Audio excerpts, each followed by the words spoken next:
Bom dia, a paz do Senhor Jesus, a você, sua casa, sua família.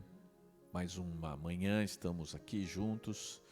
Se você é pela primeira vez que você está vendo, entre no canal, se inscreva e divulgue o nosso trabalho. É um trabalho para edificar a vida de muitos, a família de muitos. Que Deus abençoe sua vida. Quero compartilhar uma palavra que está lá no Evangelho de Marcos, capítulo 5, versículo 21. Diz assim: Tendo Jesus voltado de barco para outra margem, uma grande multidão se reuniu ao seu redor, enquanto ele estava à beira do mar.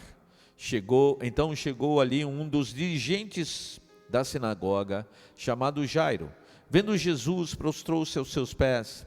Ele implorou insistentemente: Minha filha está morrendo. Vem, por favor, e impõe as mãos sobre ela, para que ela seja curada e que viva. Jesus foi com ele. Eu vou dar uma pulada aqui, no texto, porque dá o prosseguimento. Lá no versículo 35. Enquanto Jesus ainda estava falando, chegaram algumas pessoas da casa de Jairo, o dirigente da sinagoga. Sua filha morreu, disseram eles. Não precisa mais incomodar o mestre. Não fazendo caso do que eles disseram, Jesus disse aos dirigentes da sinagoga: Não tenha medo, tão somente creia. E não deixou ninguém segui-lo, senão Pedro, Tiago e João, o irmão de Tiago. Quando chegaram à casa do dirigente da sinagoga, Jesus viu um alvoroço com gente chorando e se lamentando em alta voz. Então entrou e lhes disse: Por que todo esse alvoroço e lamento? A criança não está morta, mas dorme. Mas todos começaram a rir de Jesus. Então, porém, ordenou que eles saíssem, tomou consigo o pai, a mãe da criança e os discípulos que estavam com ele, e entrou onde se encontrava a criança, tomou-a pela mão e lhe disse: Talita cumi, que significa: menina, eu lhe ordeno, levanta-se. Imediatamente a menina, que tinha 12 anos de idade, levantou-se e começou a andar. Isso os deixou atônitos. Que palavra tremenda, né? Você vai ver um dirigente da sinagoga e ele, mediante o grande problema, a grande situação que ele estava vivendo, a sua filha estava morrendo. Era uma doença, uma situação muito grave. E ele rompeu barreiras e foi falar com Jesus, pedir a ajuda de Jesus. E ele pediu para que Jesus fosse à casa dele. E diz o texto que Jesus foi imediatamente. Mas também diz o texto que havia uma grande multidão em volta de Jesus. Tanto que, após ele dar uma resposta para Jairo, aquela mulher do fluxo de sangue entra em cena, ela é curada. Há um relato disso no próprio texto. Porém, o Jairo está vendo tudo. Jairo está observando. Jairo está vendo as situações, as curas, as pessoas sendo restauradas.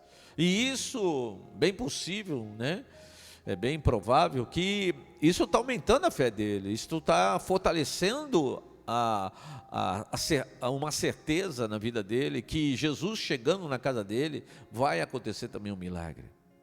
Só que quando ele chega ali pertinho da casa, vem umas pessoas. Não incomode mais o mestre, sua filha faleceu. Naquele momento, Jesus dá uma resposta para ele: não tenha medo. Que palavra interessante, não ter medo.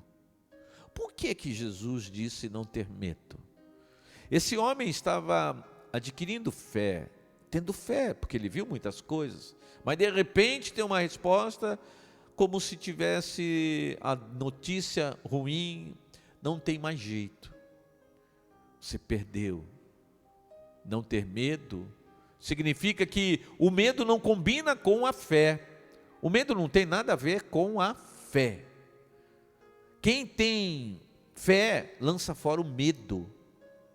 Então o medo não poderia estar ali junto, não poderia estar junto com a fé, porque ele ia acabar com a fé. Nós precisamos entender isso.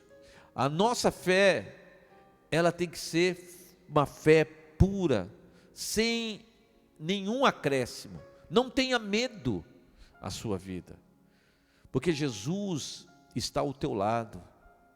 Jesus não promove medo, Jesus promove força, determinação, poder. Vai acontecer.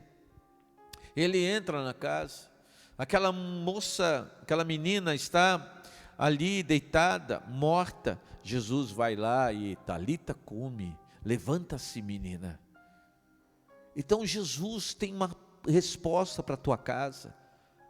Não aceite a má notícia, porque se Jairo aceitasse a má notícia, Jesus não entraria na casa dele. Mas Jesus deu força para ele, para Jesus chegar na casa dele. Deixa Jesus entrar na tua casa. Lance fora o medo. Tira as coisas que fortalecem o medo. Creia no Senhor Jesus. Deixe Ele entrar na casa, na sua casa. Ele quer fazer um milagre. Como Ele fez um milagre ali com aquela menina, Ele pode fazer um milagre na tua vida. Ele pode fazer um milagre no lugar certo, naquilo que você realmente precisa.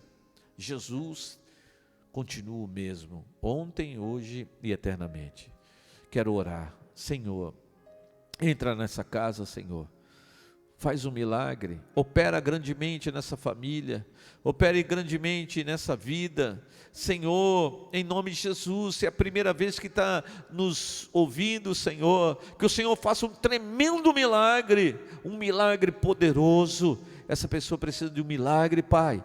Pai, o Senhor continua o mesmo, o Senhor não mudou, e em Teu nome, Senhor, faremos proezas. Assim eu oro, em nome de Jesus, faz este milagre, em nome de Jesus. Levanta aquilo que está caído, aquilo que não tem mais jeito, Senhor, em nome de Jesus, tenha vida outra vez, tenha o poder de Deus nessa vida, nessa situação, em nome de Jesus, amém. Que Deus abençoe ricamente sua vida.